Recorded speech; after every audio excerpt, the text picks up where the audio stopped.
Happy Saturday. I guess that's a thing. Glad to have you here today. And go ahead and grab your Bible, if you will. And let's go back to the 26th Psalm. We'll be finishing it up this morning.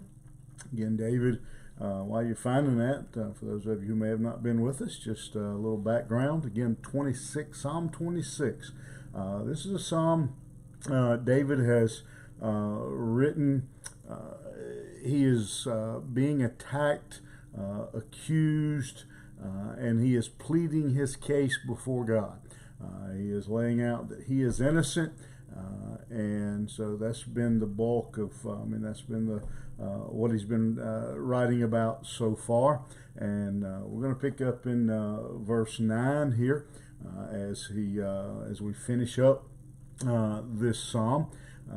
And just to kind of sum up a little bit of what we're going to be seeing in these 4 verses, is David is praying that God wouldn't judge him along with the sinners. And that's what he's talking about here in verse 9 when he talks about gather. I think it's kind of talking about future, that when God separates the righteous from the unrighteous, and David is praying that God would sort him into the righteous camp. And so, I think particularly David is talking about this immediate moment as he talks about the bloody men at the end of verse 9.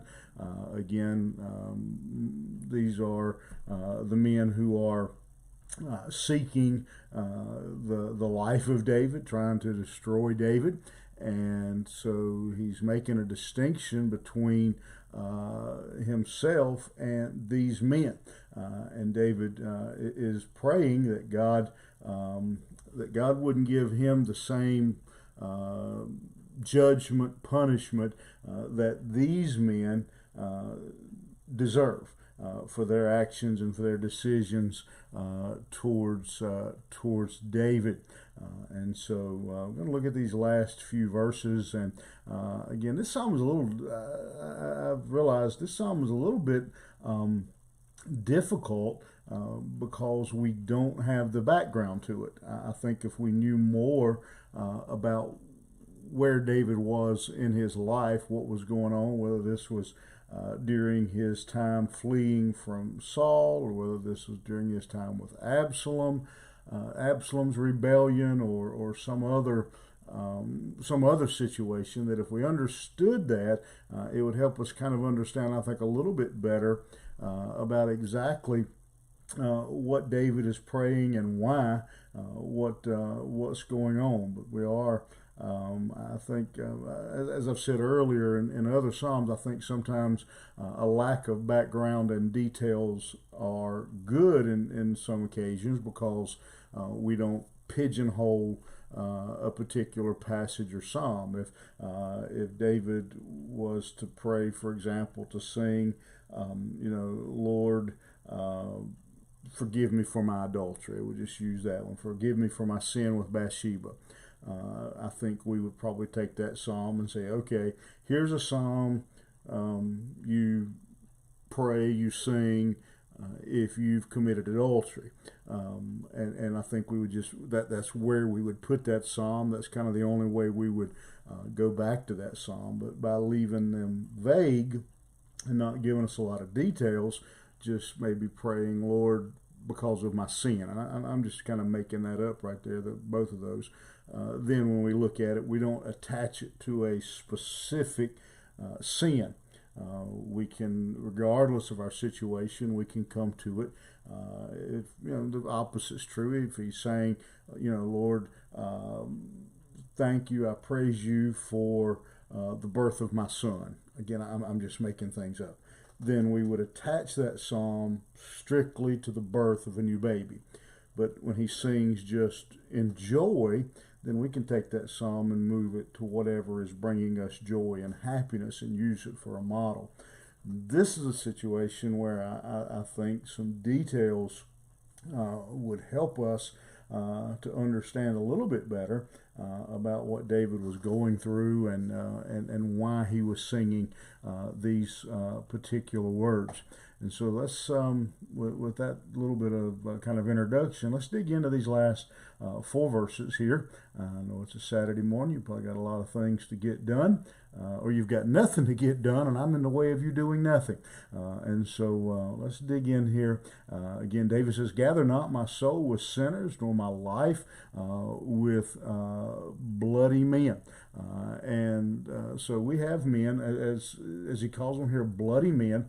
There are obviously some people from somewhere that have David's worst at heart.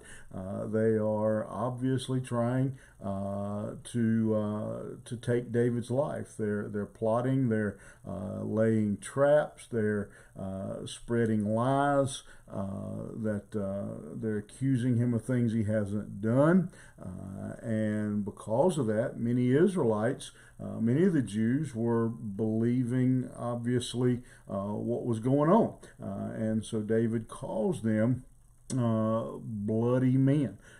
And he says in verse 10 of those men, "In whose hands is mischief, and their right hand is full of bribes." And I think that verse is pretty clear what David is saying is going on, that these men are not only out to destroy David themselves, but they'll pretty much stoop to any level, including bribes. They will go so far as to bribe someone to make an accusation against David, to spread a rumor against David. And so left and right, these people are violating the laws of God.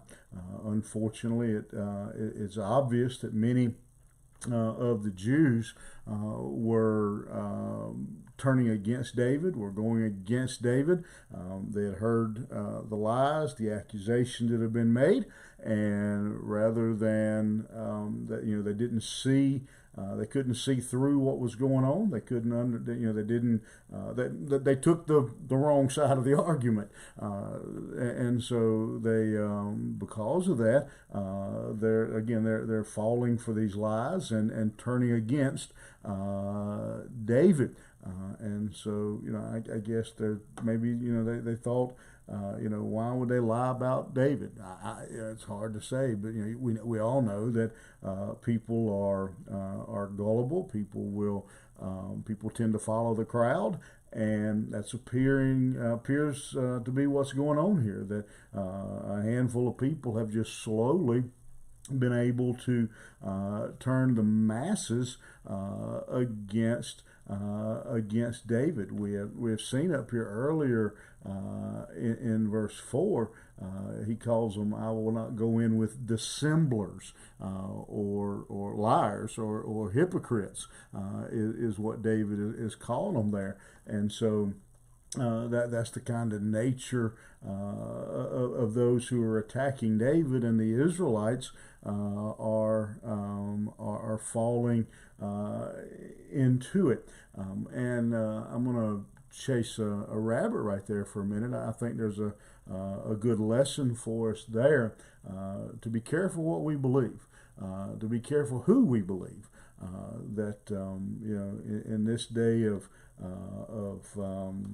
social media and so much information is out there, we need to be cautious what we believe. In particular, I think about our leaders, whether they're political or spiritual or otherwise, that we're careful in how we respond to those kinds of things.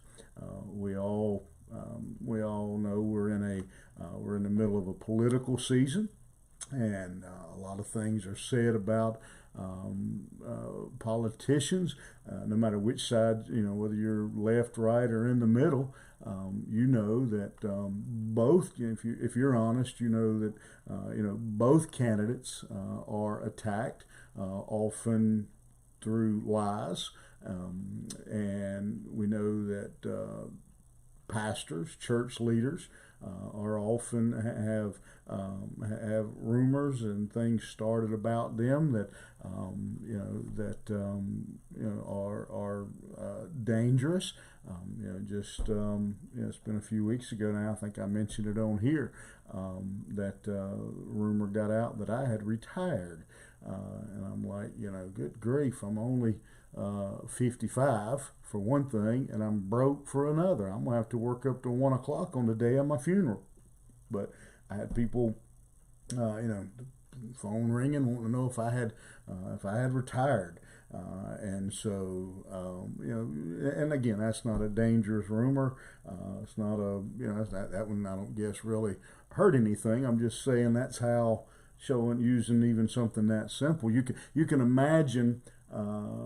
As you don't have to imagine, we all know that if something as simple as Jimmy's retired gets traction and has people talking, how much a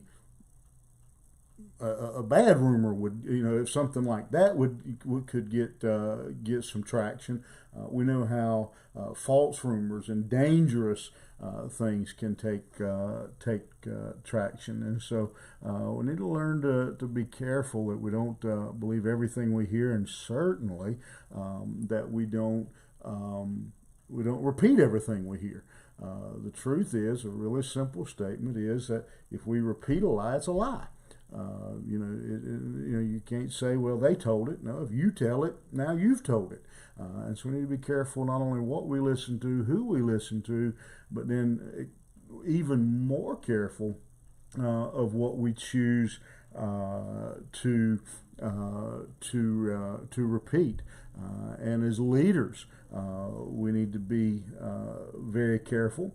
And as we see with David, he waits on God. When those, some of you listening or watching may be leaders, may be pastors, and I'm getting to the point now where I'm getting to be one of the old pastors, and I'm going to tell you something from 30 some years of experience. Usually, ordinarily, most of the time, we don't accomplish anything when we set out to try to defend ourselves. It's a lot like throwing water on an oil fire. You just splatter the oil and make it worse. We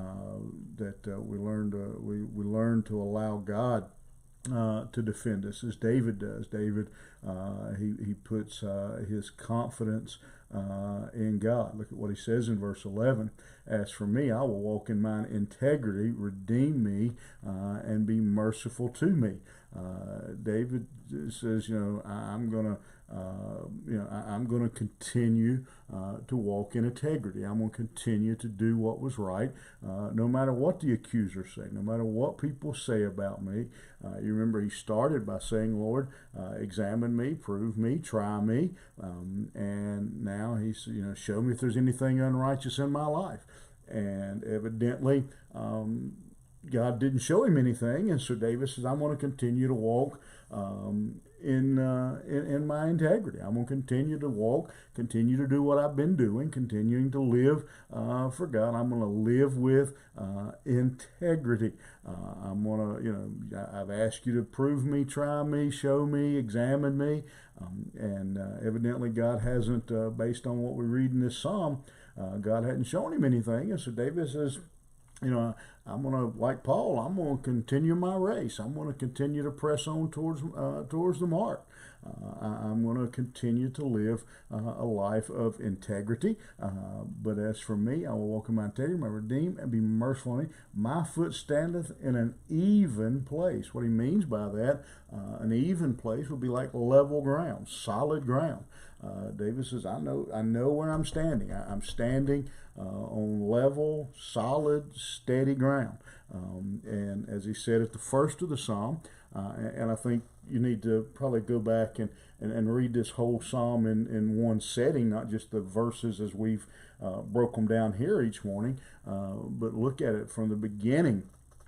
David said he was going to trust in God, and we get to the end of the psalm, and he says, I'm still standing on solid ground. Well, what solid ground is he talking about? He's talking about his trust, his faithfulness in the Lord, that he's going to stay there. And the congregation will bless the Lord. He says, I'm going to worship God no matter what. I'm going to worship Him no matter what. These last couple verses may be, in many ways, for us the greatest lesson of the whole psalm. That in spite of attacks, in spite of whatever's going on around us, as David says, Lord, I'm gonna put my trust in you. I'm gonna walk in my integrity, and I'm going to my foot is on a solid, level place. And as the old hymn says, I shall not be moved. And so David says, I'm going to continue to do what is right, no matter what the accusations are, no matter what the attacks are. I'm going to continue to serve you. I hope that's your prayer this weekend. I hope that's what you're striving for, to stand on that solid ground of Jesus Christ, to maintain your integrity. And so I hope that's your prayer. One other prayer I have for you is, remember, Sunday church attendance is a Saturday decision. Go and lay out those clothes, polish your shoes. I don't know anybody talking about polishing shoes anymore, but lay out your clothes, shine your shoes, go ahead and set your clock, get ready to be in God's house tomorrow morning. We'd love to have you worship with us at Poplar Grove, 3476 Poplar Tent Road in Concord. But if you already have a church home, don't want to take you from there, be in your church home. They need you. They need your support, and you need them. All right, we'll see you Monday morning. Have a great day.